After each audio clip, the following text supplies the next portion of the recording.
Baru-baru ini, kita dikejutkan dengan berita tentang kelangkaan minyak goreng dan fakta bahwa harga minyak goreng di pasaran meningkat drastis.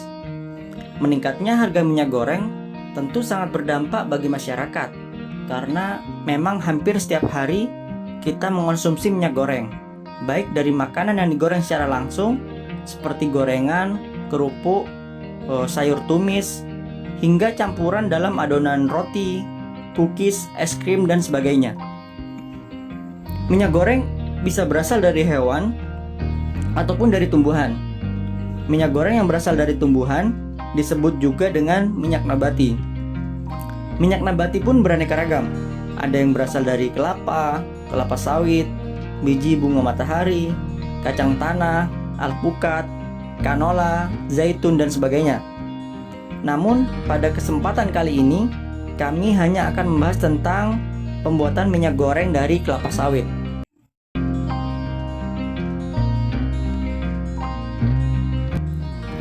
Buah kelapa sawit segar atau TBS, tandan buah segar dari kebun kelapa sawit, biasanya disortir atau dilakukan grading terlebih dahulu sebelum diolah di pabrik pengolahan kelapa sawit. Proses ini dilakukan untuk mengetahui mutu buah yang akan diolah dan setidaknya juga dapat meningkatkan mutu hasil pengolahan. Buah yang busuk akan meningkatkan nilai asam lemak bebas pada produk. Sedangkan janjang kosong, tangkai buah yang terlalu panjang, dan buah yang mentah akan dapat mengurangi tingkat ekstraksi minyak. Hanya buah yang benar-benar matang pada waktunya lah yang baik untuk diolah. Setelah itu, TBS kelapa sawit dimasukkan ke dalam mesin sterilisasi. Proses sterilisasi menggunakan uap panas dari ketel uap. Proses ini berfungsi untuk memudahkan proses perontokan brondolan kelapa sawit dari tandannya, dan juga untuk menghentikan metabolisme dalam buah atau menghentikan proses enzimatik yang dapat menurunkan mutu produk. Setelah melewati sterilisasi, TBS masuk ke dalam mesin perontok. Biasanya perontokan dilakukan dengan membanting tandan buah di dalam mesin. Fungsinya yaitu untuk memisahkan brondolan kelapa sawit dari tandannya.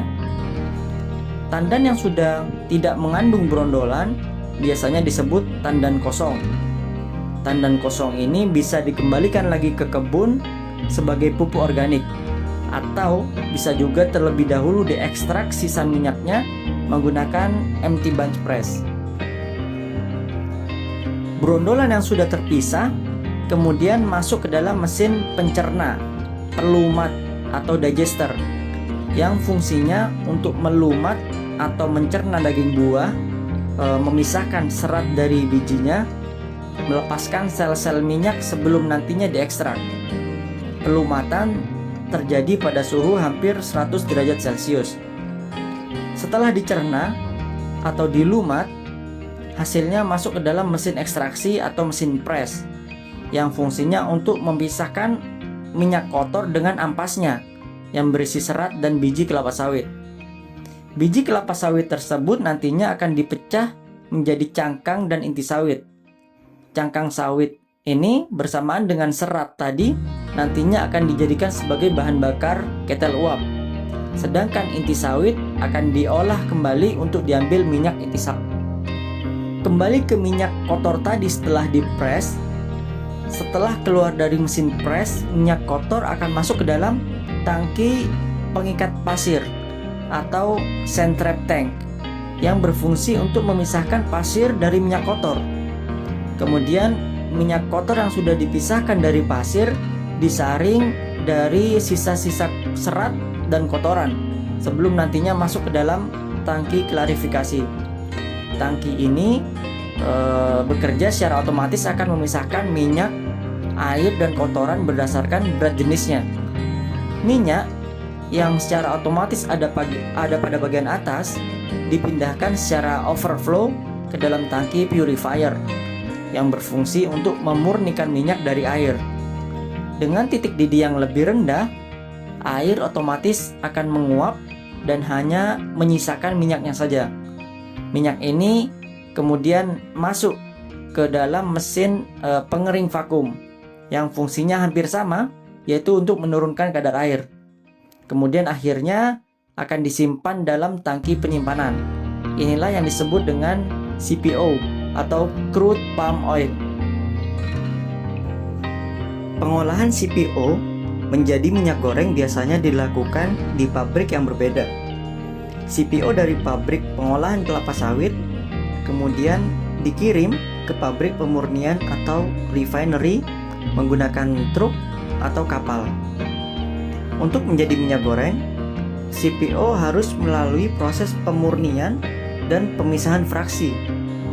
Proses pemurnian diawali dengan proses degumming atau pemisahan getah minyak yang mengandung protein, fosfolipid, dan lain-lain dengan cara pemanasan dan pencampuran pelarut asam seperti asam sitrat atau asam fosfat.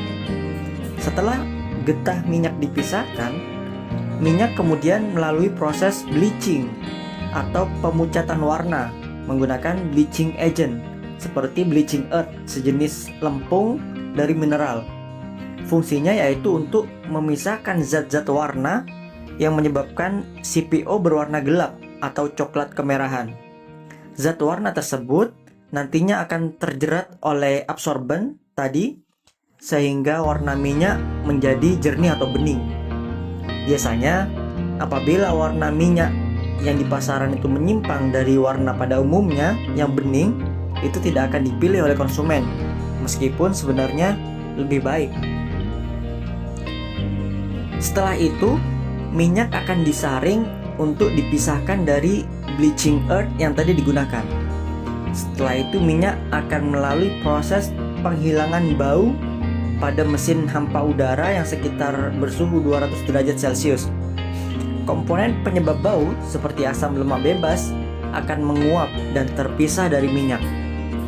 Nah, setelah melalui semua proses pemurnian ini, minyaknya itu dinamakan dengan RBDPO, Refined Bleach Deodorized Palm Oil. RBDPO kemudian masuk lagi ke dalam proses fraksinasi, yaitu pemisahan fraksi padat dan fraksi cair di crystallizer. Pada suhu tertentu, fraksi yang berubah menjadi padat disebut dengan stearin, sedangkan yang masih berbentuk cair disebut dengan olein. Stearin ini yang nantinya kita kenal dengan sebutan margarin, sedangkan olein kita kenal dengan sebutan minyak goreng. Olein kemudian dipasarkan dalam bentuk dapat berupa kemasan pouch atau kemasan botol dan dapat juga curah atau bulk. Pada tahun 2020, pemerintah Republik Indonesia mewajibkan penjualan minyak goreng kemasan itu sudah ditambahkan atau sudah melalui fortifikasi vitamin A.